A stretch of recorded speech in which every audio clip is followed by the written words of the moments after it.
வகையான மக்கள் இருக்கிறார்கள், சந்தர்ப்பங்களுக்காக காத்திருக்கிறவர்கள். இரண்டாவது வகையான மக்கள் சந்தர்ப்பங்களை தவிர்க்கிறவர்கள். முதல் வகையான மக்கள் சந்தர்ப்பங்களுக்காக காத்திருக்கிறவர்கள், வெயிட் ஃபார் ஆப்பர்ச்சுனிட்டி. இரண்டாவது வகையான மக்கள் நெக்லெக்ட் தி ஆப்பர்ச்சுனிட்டி, சந்தர்ப்பங்களை தள்ளுகிறவர்கள். மூன்றாவது வகையான மக்கள் சந்தர்ப்பங்களை எதிர்நோக்குகிறவர்கள். நம்மள அநேகர் சந்தர்ப்பங்களை எதிர்பார்க்கிறவர்களா இருக்கிறோம். வேலை கிடைச்சா செய்வோம் அப்படி இருக்கிறோம். ஆனா சந்தர்ப்பங்களை எதிர்நோக்குகிறவர்களா இருக்க வேண்டும். இதுல ஏதாவது வேலை செய்ய முடியுமா? இந்த சந்தர்ப்பத்தை எப்படியாவது பயன்படுத்த முடியுமா? இதை நமக்கு சாதகமாக்கி கொள்ள முடியுமா? அப்படி நினைக்கிறவங்களுக்கு தான் வெற்றி உண்டாகிறது. அர்ப்பணிப்புள்ளவர்களை தான் தேவன் கையெடுத்து அவர்களுக்கு வெற்றிகளை தருகிறார். தேவன் அதை சொல்றார். கலப்பையில கை வச்சுட்டு பின்னால திரும்பி பார்க்கிறவன், தொடர்ந்து ஒரு வேலையை செய்ய முடியாதவனுக்கு தேவனுடைய ராஜ்யத்தினுடைய எந்த தகுதியும் இல்லை என்று சொல்லுகிறார். பிரசர்வரன்ஸ், விடாப்புடியாய் ஒட்டி கொள்ளுகிற தன்மைகள் தான் நமக்கு வெற்றிகளை கொண்டு வருகிறது. நாம எப்படி ஒரு காரியத்துக்கு விடாப்புடியா இருக்கிறோம்னா அது மேல எவ்வளவு வேல்யூ வச்சிருக்கிறோம். புறப்படும் போது 3 பேரும் புறப்பட்டாங்க. ஆனா நகோமி மேல ஒருபாளுக்கு அவ்வளவா நல்ல எண்ணம் இருந்த மாதிரி தெரியல. ரூத்துக்கு அவன் மேல பயங்கர பாசம் இருந்திருக்கு. அதனாலதான் என்ன நடக்க போகுதுன்னு தெரியாது.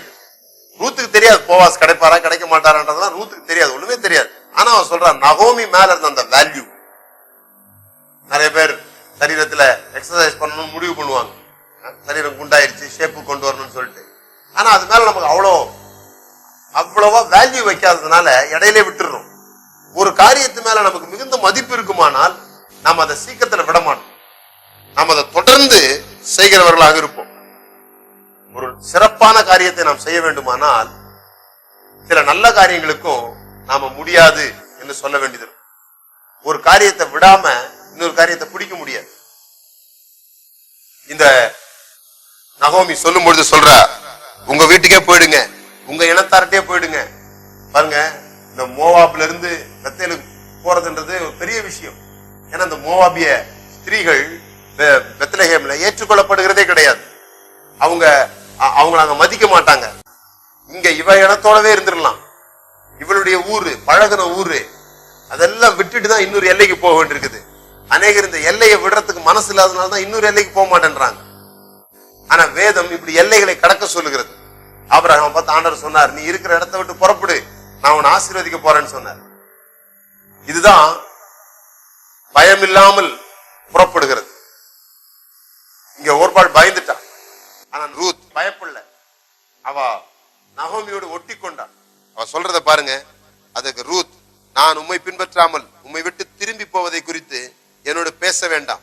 நீர் போகும் இடத்திற்கு நானும் வருவேன், நீர் தங்கும் இடத்தில் நானும் தங்குவேன். உம்முடைய ஜனம் என்னுடைய ஜனம், உம்முடைய தேவன் என்னுடைய தேவன். நீர் மரணம் அடையும் இடத்தில் நானும் மரணம் அடைந்து அங்கே அடக்கம் பண்ணப்படுவேன். மரணமே அல்லாமல் வேறொன்றும் உம்மை விட்டு என்னை பிரித்தால் கர்த்தர் அதற்கு சரியாகவும் அதற்கு அதிகமாகவும் எனக்கு செய்ய கடவர் என்றார். இப்படிதான் வேதம் முழுவதும் பார்க்கணும். மரணம் எனவே பிரித்தால் ஒழிய.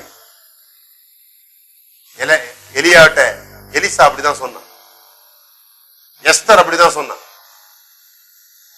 நான் மரித்தாலும் பரவாயில்ல, என் ஜனத்தை நான் மீட்க போறேன்னு சொன்னேன்.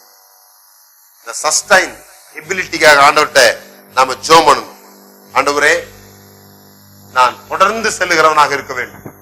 எந்த காரியத்தையும் அவ்வளவு சீக்கிரம் விட்டுவிட எனக்கு மனசு இல்லை. நிறைய பேர் பாருங்க, நான் எத்தனையோ முறை அந்த நபருக்கு சொல்லி பார்த்துட்டாங்க, அவர் திருந்த மாட்டாருங்க அப்படின்னு. என் சூழ்நிலை இப்படித்தான், இனிமே நான் இப்படித்தான் இருக்க முடியும். இல்ல, தொடர்ந்து முயற்சிங்க, தொடர்ந்து அந்த விசுவாசத்துல இருங்க, தொடர்ந்து விசுவாச வார்த்தைகளை பேசுங்க. கர்த்தர் உங்கள் பட்சம் இருக்கிறார், கர்த்தர் உங்களுக்கு நன்மைகளை செய்ய காத்திருக்கிறார் என்பதை மறந்துடாதீங்க.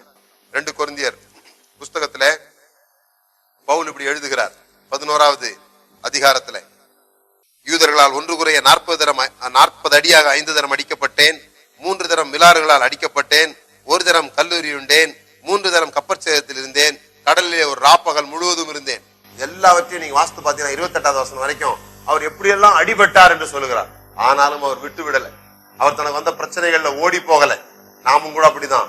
நமக்கு வருகிற எல்லா பிரச்சனைகளுக்கு மேலாக நாம் முற்றும் ஜெயம் கொண்டவர்களாக இருக்கிறோம் என்று வேதம் சொல்லுகிறது. அப்படிப்பட்டவர்கள் ஒருவராக உங்களை பார்க்க நானும் ஆசைப்படுகிறேன், தேவனும் ஆசைப்படுகிறார். எந்த சூழ்நிலையில விட்டு விட்டோம் என்று சொல்லாமல் ஜெயத்துக்கு நேராக போங்கள். இறுதியிலே ஜெயம் உண்டாகும். அங்கே நாம்